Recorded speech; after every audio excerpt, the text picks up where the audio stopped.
Hola amigos, por favor, suscríbanse a nuestro canal para apoyarnos. Imagínense, era una cálida noche de verano en el Palatinado. Los viñedos se extendían en suaves colinas, un mar de verde que brillaba bajo la luz dorada del sol poniente. Yo, un joven perdido en las confusiones del autodescubrimiento, había sido persuadido a regañadientes para asistir a una cata de vinas. Hasta ahora, el vino había sido para mí más bien un medio para un fin, un acompañante para largas noches con amigos, pero nunca un objeto de intensa contemplación o incluso pasión. Mi amigo, llamémosle Marcos, me había llevado. Marcus era lo opuesto a mí, extrovertido, alegre y un absoluto conocedor de vinos. Siempre tenía una sonrisa en los labios y el don de contar incluso los datos más áridos sobre la viticultura de una manera tan emocionante que se podía escucharle durante horas. Yo era escéptico, pero también curioso. Algo en mí anhelaba romper con mi rutina habitual. La bodega era pintoresca, una antigua casa de entramado de madera, rodeada de un exuberante jardín con rosales y lavanda.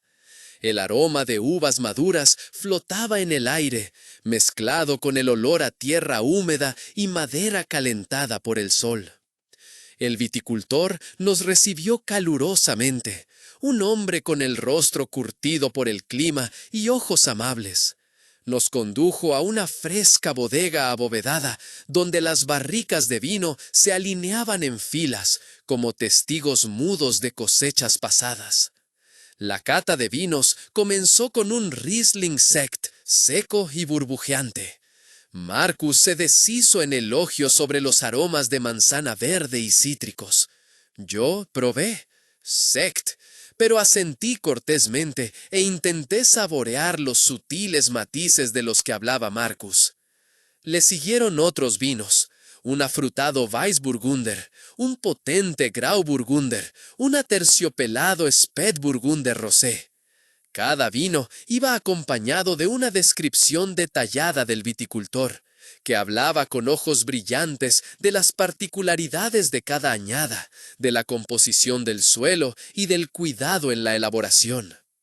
Poco a poco empecé a meterme en el tema. Aprendí a agitar correctamente el vino en la copa para liberar sus aromas, a olerlo para reconocer las diferentes notas aromáticas y a saborearlo para juzgar el equilibrio entre acidez, dulzor y taninos. Cuanto más vino bebía, más relajado me sentía. Mi escepticismo inicial dio paso a un entusiasmo creciente. Empecé a reconocer las diferencias entre los distintos vinos, a saborear los sutiles matices que antes había pasado por alto, y empecé a relajarme. La tensión que me había acompañado en las últimas semanas parecía abandonarme lentamente. Entonces llegó él, un hombre que entró en la sala con gracia y seguridad en sí mismo. Tenía el pelo oscuro, ligeramente ondulado sobre la cara, y unos ojos tan azules como el cielo de verano sobre el Palatinado.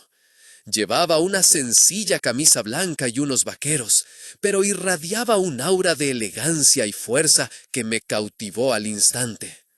El viticultor lo presentó como su hijo, Julian. Julian tomó las riendas de la cata de vinos. Su voz era cálida y suave, y hablaba con una pasión por el vino que me conmovió profundamente.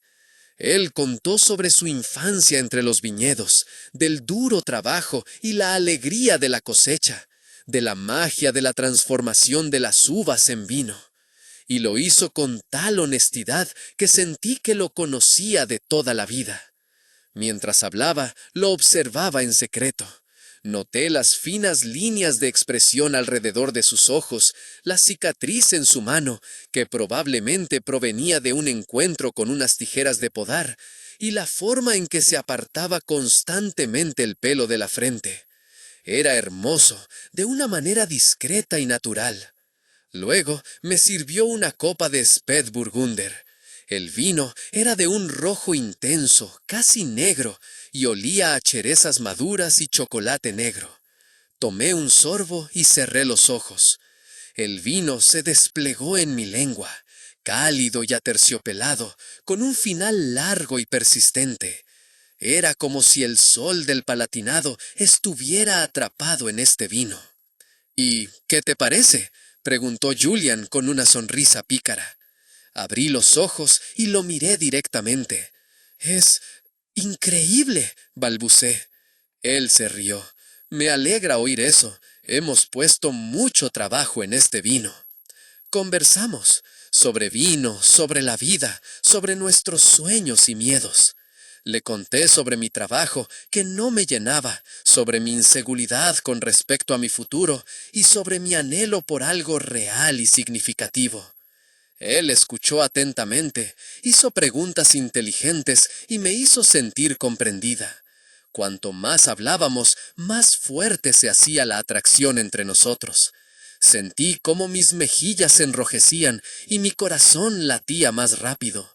Tenía la sensación de conocerlo de siempre, como si nuestras almas estuvieran conectadas. Probamos más vinos, pero poco a poco perdí la cuenta. Los vinos parecían fusionarse entre sí, y mis pensamientos comenzaron a nublarse. Me sentía ligera y animada, como si pudiera volar. En algún momento noté que me apoyaba en Julian. Él puso su brazo alrededor de mi hombro y yo me acurruqué contra él. Se sentía tan natural y correcto como si siempre debiera estar en sus brazos. No recuerdo exactamente lo que pasó después.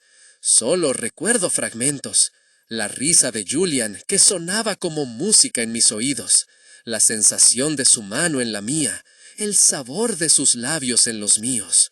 Recuerdo cómo bailamos con una música que solo nosotros dos escuchábamos y cómo nos acercábamos cada vez más hasta que nuestros labios se tocaron. El beso fue suave y tierno, pero despertó un fuego en mí que no conocía. Olvidé todo alrededor, la cata de vinos, a Marcus, a los otros invitados. Solo existían Julian y yo, en ese momento, en ese abrazo. Debo haber estado bastante borracha, porque solo recuerdo fragmentos del resto de la noche. Solo sé que Julian me sujetó cuando salimos de la bodega abovedada y que me llevó a casa en su coche.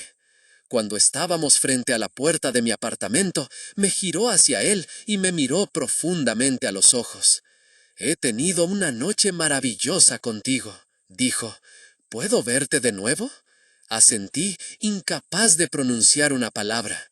Sonrió y se inclinó para besarme. Esta vez el beso fue más apasionado, más exigente. Le devolví el beso con todas mis fuerzas y sentí cómo mi cuerpo se presionaba contra el suyo. Cuando nos separamos, estaba sin aliento. «Me encantaría volver a verte». Me dio su número de teléfono y prometió llamarme al día siguiente. Luego se despidió y se marchó. Me quedé un rato frente a la puerta de mi apartamento, mirándolo alejándome. Apenas podía creer mi suerte.